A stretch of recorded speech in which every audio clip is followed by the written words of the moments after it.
Assalamualaikum warahmatullahi wabarakatuh. Sampai jumpa lagi di Budi Fadi Podcast. Malam ini kita kehadiran bintang tamu yang spesial. Kalau teman-teman yang pengguna media sosial TikTok dan juga Instagram, mungkin narasumber ini sudah tidak lagi asing di telinga dan juga mata para teman-teman sekalian. Jadi siapa itu? Oke, selamat malam Kakak Arya. Selamat malam Kak Udin.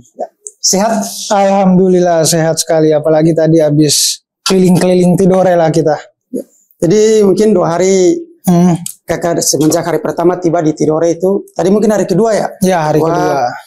Jadi apa kesan dan pesan pertama kali injang di Tidore? Kebijakan pertama di Tidore? Saya menyesal sih Kak Udin. Menyesal kenapa? Karena tidak bisa lama-lama di Tidore.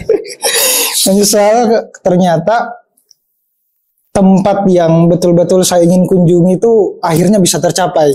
Yang saya dari SD belajar sejarah IPS itu dulu, meskipun saya anak IPA, tapi berkunjung ke Tidore ternyata tidak seindah atau tidak sekaya akan sejarahnya dibandingkan buku cetak yang saya beli dulu.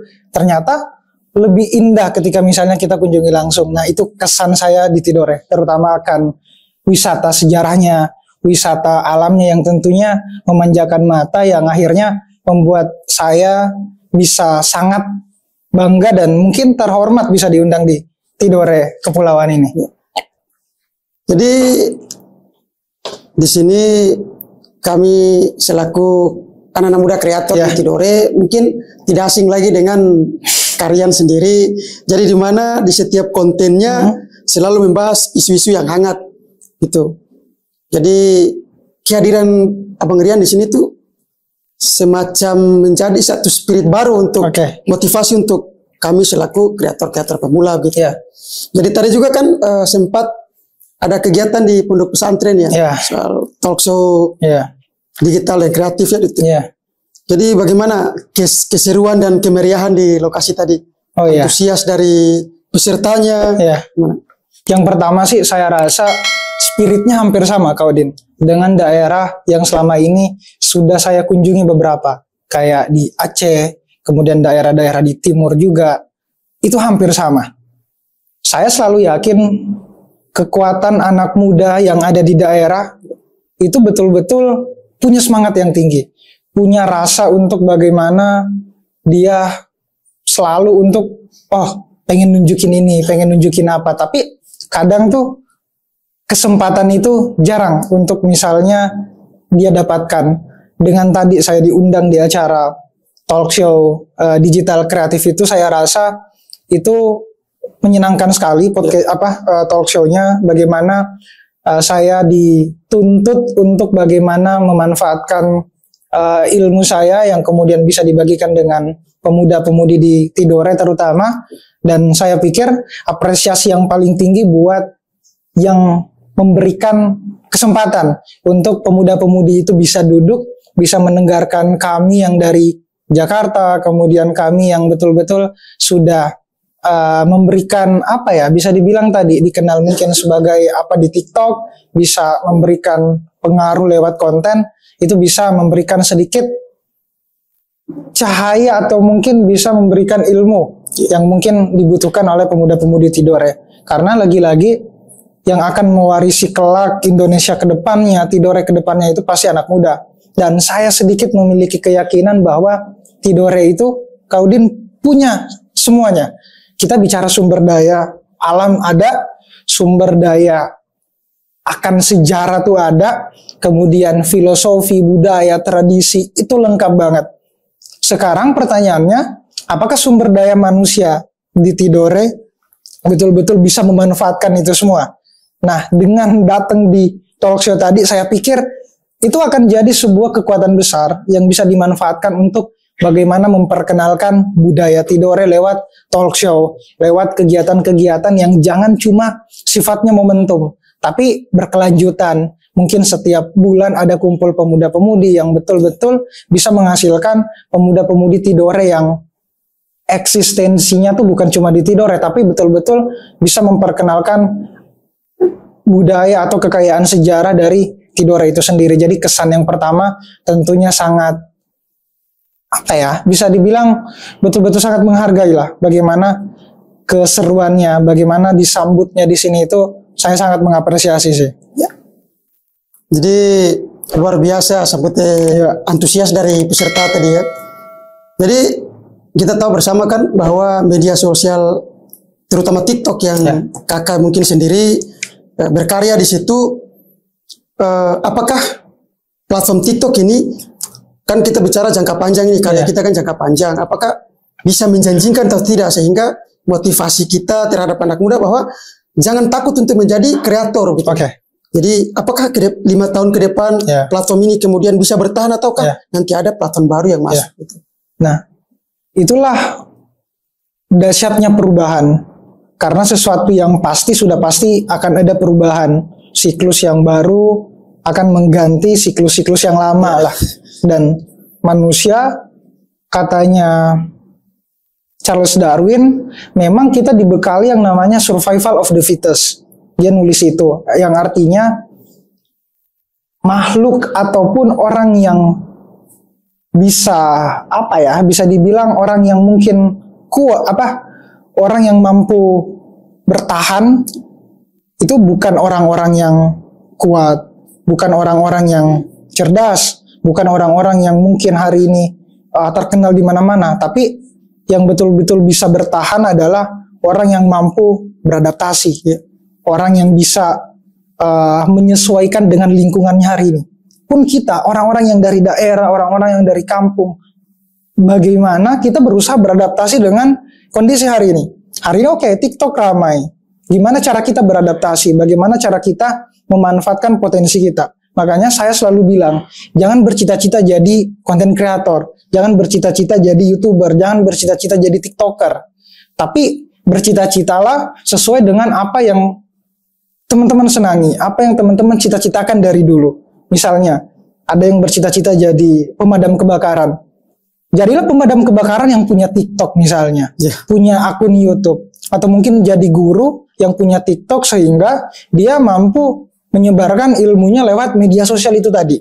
Nah, itulah makna adaptif tadi bagi saya untuk kita yang hari ini betul-betul kalau misalnya pengen memanfaatkan media sosial ini dengan baik, bukan cuma TikTok, Instagram atau YouTube, tapi apapun platformnya. Selama kita punya niat, punya keyakinan yang teguh untuk memaksimalkan potensi kita di situ, saya yakin bisa terjadi. Saya mungkin sebagai contoh nyata yang saya pikir betul-betul kayak gak nyangka juga.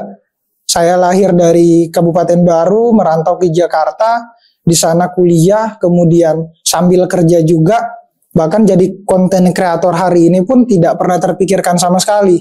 Tapi karena ada kesempatan yang datang, saya sadari potensi saya, dan saya luapkan lewat media sosial, terjadilah hari ini. Apalagi kalau kita bicara soal kekuatan lokal di Tidore, itu banyak banget yang hari ini saya pikir bisa dijadikan bahan konten. Karena beberapa tahun yang akan datang, saya pikir Kaudin bakal bergeser. Orang datang tuh pasti nyari. Siapa? Konten kreator yang terkenal di Tidore. Siapa? Konten kreator yang macam-macam lah. Dalam artian, saya sedikit akan meramal ke depan ya. Meskipun ini mungkin nggak terjadi, tapi pergeseran ini, konten kreator, influencer akan jadi sebuah alat bagi entah pemerintah atau mungkin orang-orang yang betul-betul kayak coba ingin mempromosikan sesuatu. Itu bisa lewat konten kreator. Karena kepercayaan masyarakat audiens itu bisa dibangun lewat image yang dibangun oleh konten kreator itu sendiri. Tergantung hari ini tuh kita misalnya pengen ngebentuk diri kita seperti apa. Mau ngebahas sejarah, mau ngebahas apa, itu terbuka banget. Apalagi di era media sosial hari ini. Cuma lagi-lagi tanggung jawab besarnya itu bagaimana kita memanfaatkan media sosial ini secara bijak. Karena riskan dan sangat berbahaya kalau misalnya kita tidak mampu mengendalikan media sosial bisa aja jadi ngejadiin kita tuh budak aja.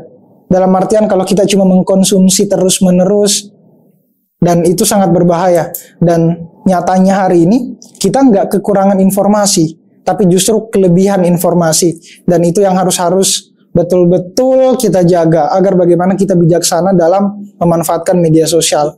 Apalagi sifatnya yang pengen jadi konten kreator, hari ini mulai dari sekarang. Jangan tunggu besok-besok, tapi lakukan dari sekarang. Gitu sih. Ya. Sepakat, saya setuju juga.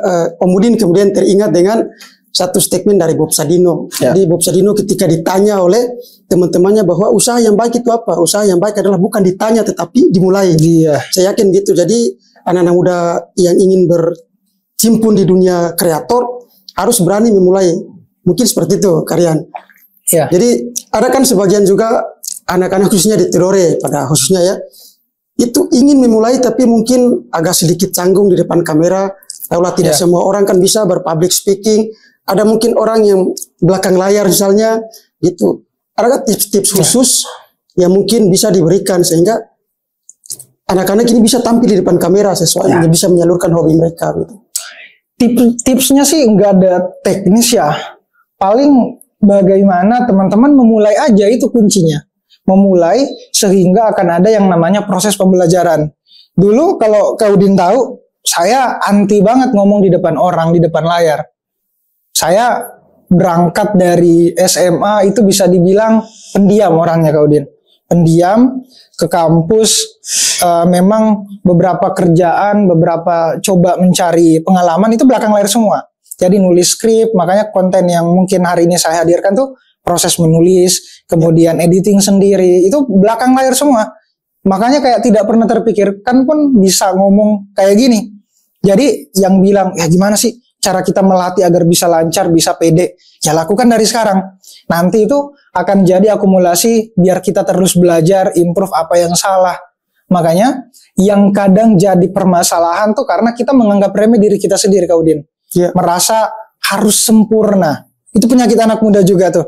Apa-apa pengen sempurna, apa-apa pengen bagus, apa-apa pengen viral, apa-apa pengen jutaan viewersnya. Ya bagus lah kalau kita punya ambisi kayak gitu. Tapi kalau benteng ini nggak diruntuhkan, kita nggak akan maju-maju. Jadi kayak dari situ belajar, proses pembelajar, coba kalahin dulu musuh terbesar yang kita hadapi. Musuhnya bukan orang lain, musuhnya bukan pandangan orang lain ke kita juga, tapi diri kita sendiri. Bagaimana kita bisa ngalahin rasa nggak pede tadi itu dengan cara mencoba. Pasti akan terbentuk.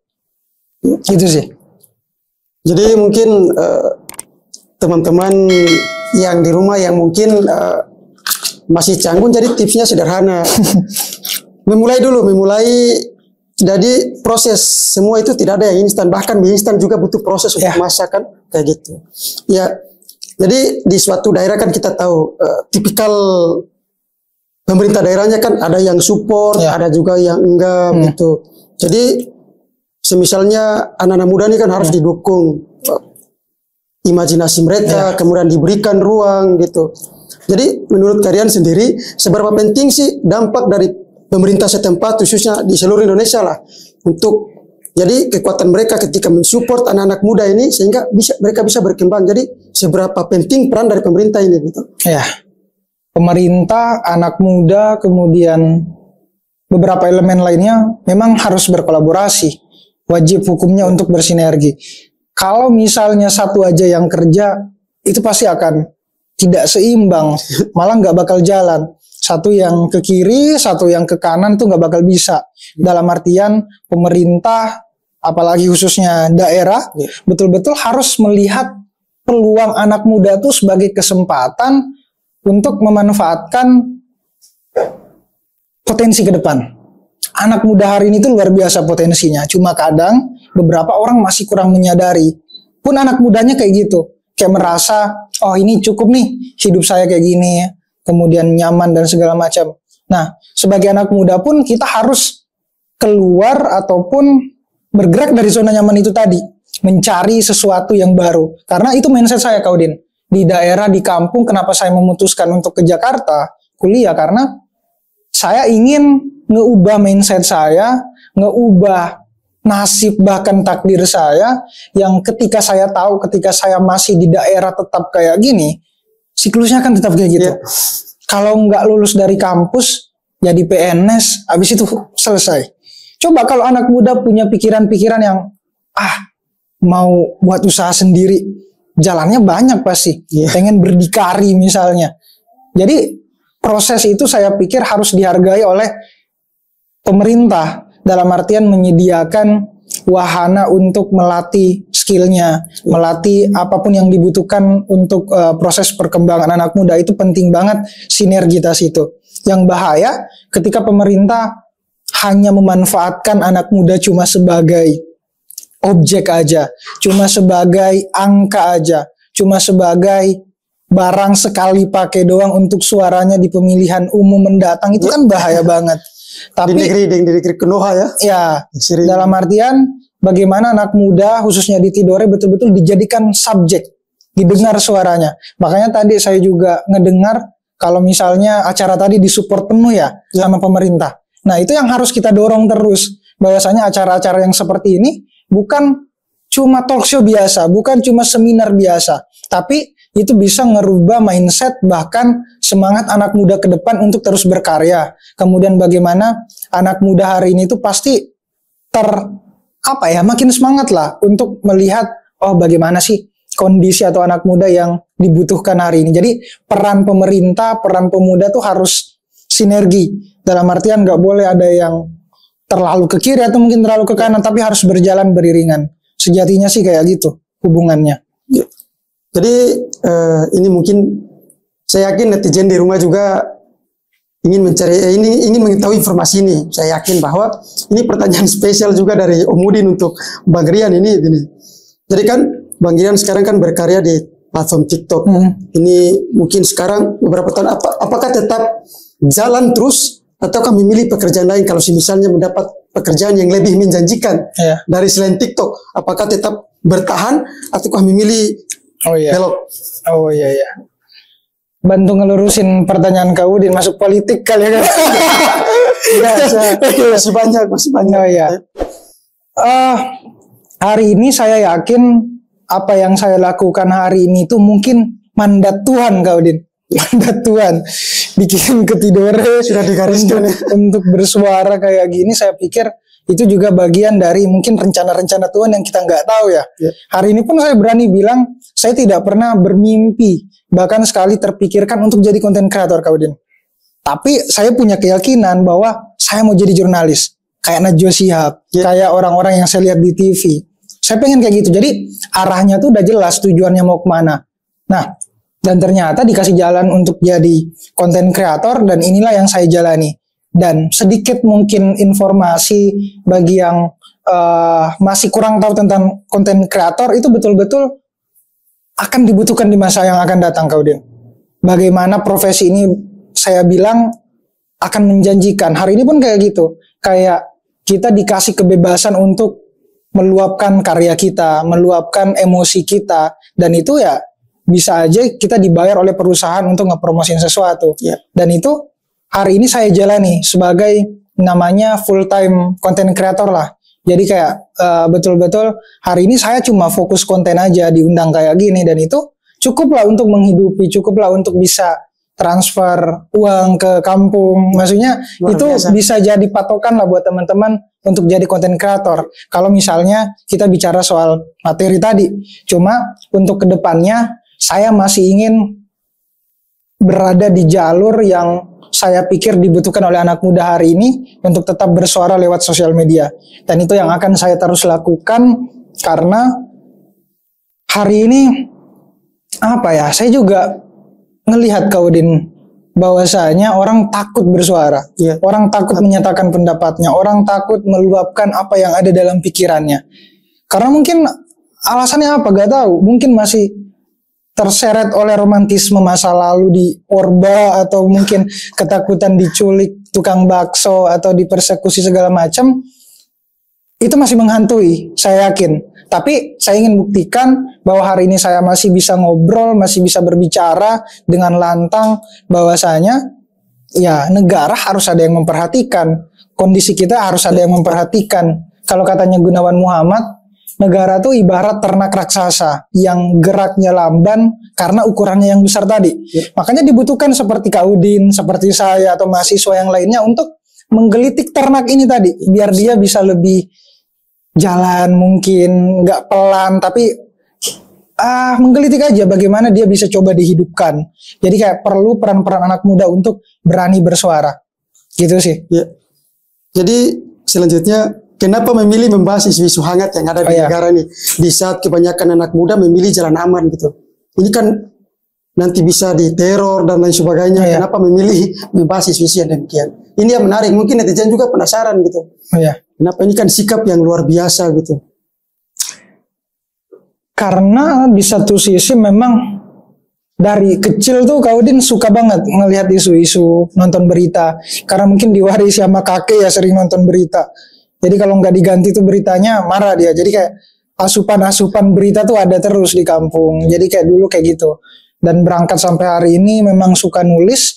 Jadi itu linear dengan apa yang hari ini saya suarakan. Tapi mungkin secara filosofinya adalah saya tidak mau mendiamkan kesalahan.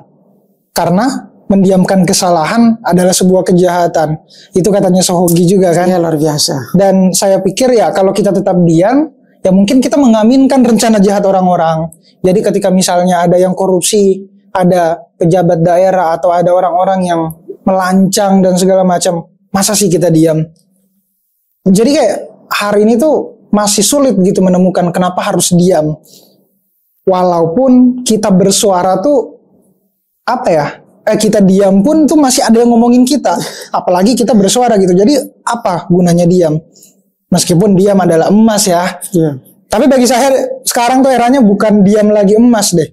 Ketika kita kayak ngelihat beberapa kasus-kasus yang hari ini tuh mencoreng nama baik beberapa orang, kemudian tidak menjual contoh teladan, malah menunjukkan tajamnya pisau yang tumpul ke atas namun tajam ke bawah. Ya, kenapa kita harus diam? Jadi itu yang harus kita lawan meskipun ada rasa ketakutan, tapi tanggung jawab kita sebagai anak muda untuk berani bersuara itu ada di pundak kita. Karena orang-orang generasi senior pun saya rasa itu udah enggan bersuara. Ya, tanggung jawabnya ada di kita, anak muda hari ini yang harus berani mengungkapkan gagasan atau pikirannya secara berani. Ya, saya langsung teringat dengan satu statement dari Marx ya, realitas sosial yang kemudian membentuk kesadaran sosial orang untuk kita untuk bagaimana berani untuk speak up berbagai macam problem yang ada ya. Jadi masih seputar bagaimana menjadi konten kreator ya. Apalagi kan di daerah Tidore khususnya banyak. Ketika Om Udin buka TikTok itu Om Udin cari ternyata banyak orang Tidore yang bermain TikTok, tetapi bisa dibilang masih di luar dari pemanfaatan yang tepat lah media sosial TikTok ini. Jadi mungkin ada pesan atau penyampaian dari Bang Rian sehingga bahwa TikTok itu selain bukan hanya joget dan lain sebagainya, ada yang lebih bagus dari TikTok gitu. Yang pertama sih saya ingin bilang perlu ada yang menginisiasi. Selalu pasti ada 1, 2, 3 orang yang akan jadi contoh, akan jadi panutan, entah itu Kak Udin atau Budi Van di entertainment ini ya, harus mengambil peran di situ, harus membantu teman-teman yang lain, karena Kak Udin atau mungkin yang lain yang udah sadar itu harus jadi cahaya bagi yang lain. Ini selaras juga dengan ada kata urip iku urup katanya Wali Songo. Jadi ya hidup itu gimana caranya kita harus jadi cahaya bagi orang lain. Intinya kayak gitu. Nah, bagaimana jadi cahaya? Mungkin ini sedikit masukan atau dari saya. Saya pikir mulai dari menemukan orang-orang yang memang punya kemauan jadi kreator. Kan secara nggak langsung Tidore udah punya sumber dayanya, udah punya sumber kontennya. Kalau bahasa teknis kontennya, udah punya. Kalau kita mau bahas sejarah di sini lengkap situs-situs sejarah. Bahas tentang pariwisata di sini banyak. Adat, budaya, tradisi. Kenapa nggak satu atau mungkin kelompok ini fokuskan orang-orang untuk menjadi konten kreator di bidang yang mereka senangi, mereka sukai. Jadi minta ke yang punya, dalam artian entah pemerintah yang harus sadar bahwa profesi konten kreator ini betul-betul mungkin bisa membantu kinerja atau mungkin branding kota Tidore ke depannya gitu. Jadi dipersiapkan bagaimana harus melek untuk di situ. Karena lagi-lagi harus ada yang mengambil peran di bagian-bagian ini. Jadi jangan sampai karena kita asik dengan pekerjaan kita sendiri, asik melihat orang menonton aja, kemudian kita sibuk sendiri, sampai melupakan bahwasanya ada hal-hal yang lebih penting dan mendesak untuk kita lakukan. Jadi upaya untuk menciptakan co-kreator itu sebenarnya adalah bentuk bagaimana kita berupaya menghargai atau misalnya memberikan yang terbaik untuk Kota Tidore, mungkin mulai dari pengenalan sejarah, budaya dan segala macam. Saya pikir itu bisa membantu pemerintah daerah kok. Jadi bagaimana saling dukung-mendukung aja, kemudian bisa memberikan dampak yang lebih serius ke depannya. Jadi mungkin sarannya itu sih. Jadi saling support itu penting. Kemudian kolaborasi antara satu konten kreator dengan konten kreator yang lain. Jadi selanjutnya sebenarnya masih banyak pertanyaan yang Om Udin ingin tanya ke kalian. Jadi masih seputar bagaimana ingin menjadi konten kreator. Jadi kan ada yang ingin memulai menjadi konten kreator, cuma kan kadang view-nya gak cukup, terus tontonannya sedikit atau view-nya tadi, terus followernya gak naik-naik. Terus ada konten yang ada kemiripan dengan konten kreator yang lain, itu kadang menjadi satu penghalang yang bisa merusak mood gitu untuk terus konsisten tadi gitu. Jadi mungkin ada tips lagi, masih tentang tips. Oke, saya rasa sih yang pertama, kalau mindset kita angka, mindset kita harus rame, mindset kita harus viral, kita udah kalah duluan, Kak Udin. Yakin gak akan ada progres yang signifikan, gak akan ada kemajuan kalau itu yang dijadikan sebagai patokan.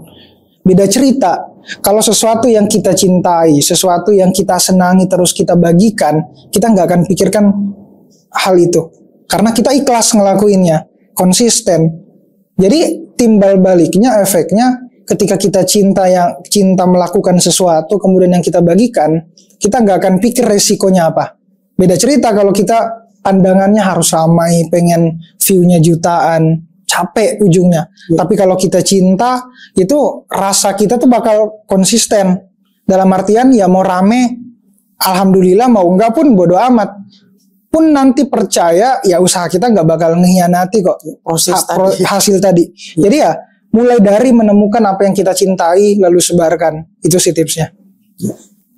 Jadi tetap konsisten. Teman-teman di rumah yang mungkin saat ini memulai ingin menjadi konten kreator, itu tadi tipsnya dari kalian itu memulai posting saja, persoalan view banyak ataupun tidak itu urusan belakangan. Yang penting niat tadi yang ingin kita kerjakan adalah niat sungguh-sungguh.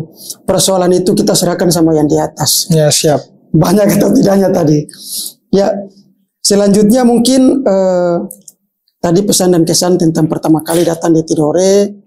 Terus ada tidak yang membedakan di Tidore dengan daerah-daerah yang pernah kalian kunjungi gitu? Kemudian pengen tahu sih, kan saya keliling ini. Mungkin dari Aceh. Kemarin di Aceh kan isi seminar internasional juga.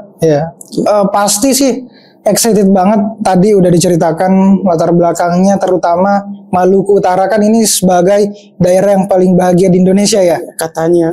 Berarti nggak meyakinkan ini bahagia. Kemudian jarang update soalnya. Sering di kebun makanya jarang update. Tapi itu berdasarkan data Kak Odi. Paling bahagia. Dan hari ini saya pikir menemukan jawaban itu. Ternyata kebahagiaan itu didatangkan karena suasananya yang mungkin bahagia ya. Mulai dari orang-orangnya yang ramah, kemudian bagaimana kita coba disuguhkan beberapa apapun itu yang hari ini saya pikir bisa jadi sumber kebahagiaan. Jadi yang membedakan adalah tadi betul-betul Tidore ini kaya akan apapun itu sumber daya, kemudian bagaimana di sini tradisinya tetap dijaga. Apalagi tadi habis nyobain kopi khas Tidore, apa namanya? Kopi Dabe. Kopi Dabe itu enak banget itu kopinya. Oh, tadi udah coba ya? Udah coba. Di Gora Bunga? Ya, kenapa itu gak dicoba dijadikan sebagai produk kemudian dijual kemana-mana, itu luar biasa sih. Dan mungkin kedepannya itu bisa banget. Dan ya itu sih yang membedakan.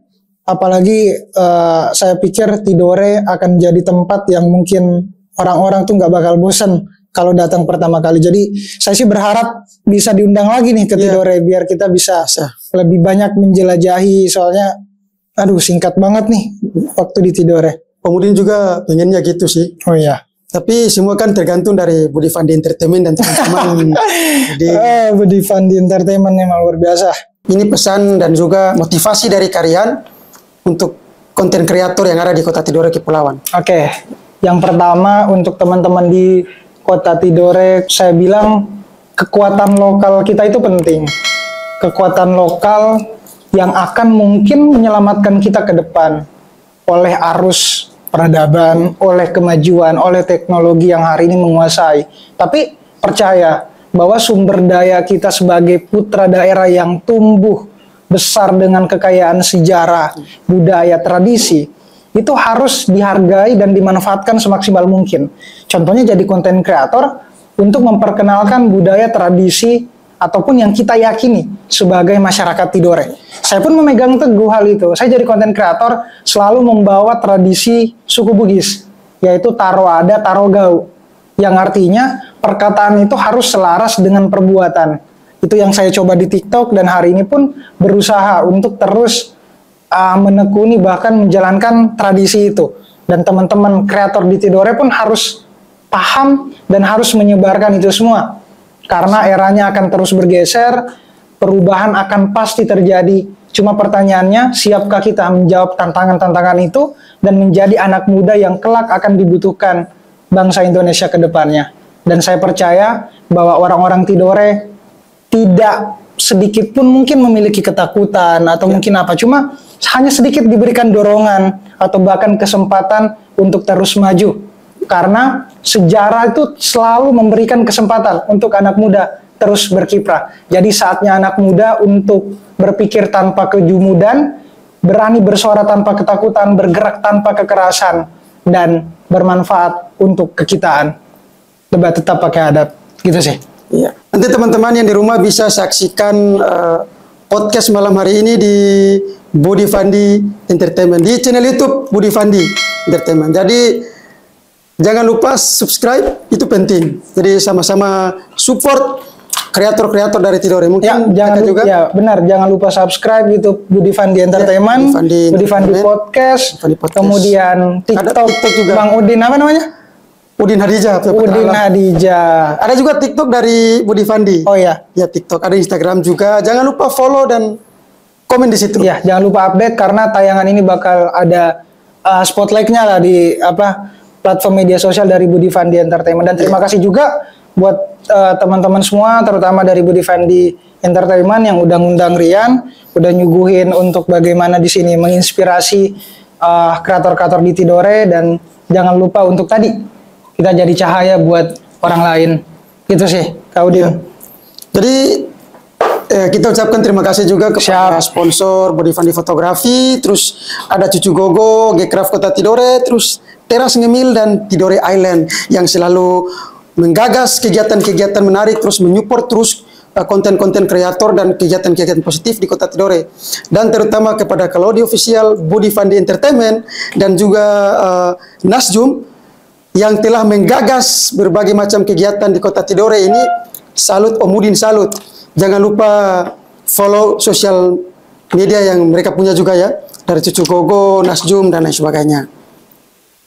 Ya, sayang sekali mungkin waktu kita terbatas. Iya. Ya, sebenarnya masih banyak hal juga yang ingin Om Udin tanyakan di Karian, karena ini kan jarang sekali Om Udin Karian bisa sampai di Tidore sini. Jadi sebelum itu minum dulu Karian. Oh ini enak sekali ini. Kedai pojok. Kedai pojok. Om Udin kalau tidak ada aktivitas sering ngopi di sini kedai pojok. Ya sering.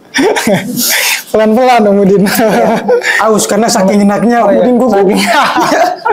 Siap. Mungkin sekian podcast pada kesempatan malam hari ini bersama dengan narasumber yang luar biasa. Tadi Om Udin ingatkan sekali lagi, jangan lupa saksikan di channel YouTube Budi Fandi Entertainment. Itu penting. Jangan lupa subscribe. Subscribe itu wajib. Subscribe itu hukumnya sunnah teman-teman sekalian. Oke. Sampai di sini dulu podcast kita pada malam hari ini. See you next time. Jumpa lagi di lain waktu dengan tentunya dengan podcast-podcast yang luar biasa. Syukur dofu-dofu. Wabillahi taufiq hidayah. Wassalamualaikum warahmatullahi wabarakatuh. Tidore Jam Floyd.